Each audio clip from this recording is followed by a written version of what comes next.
in a knee-jerking beginning, followed by Dandino Vidra Speedmaker, Escopeta alongside his wild ginseng rushing up just best vibration. Back to the front runner, Hermosa is lead by about 2 lengths, just best vibration in second. Then on the inside is Dandino.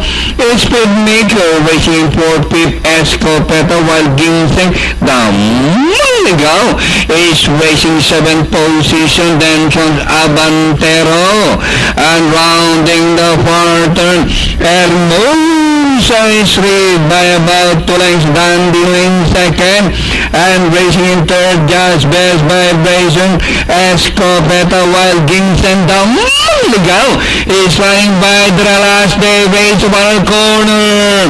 Hermosa is led by about 3 lengths.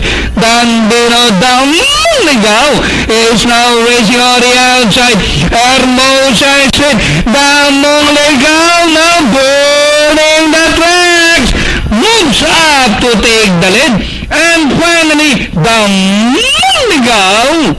Hermosa is led while Ginseng, just best vibration, 1 Dandino, and number 8, Mascara.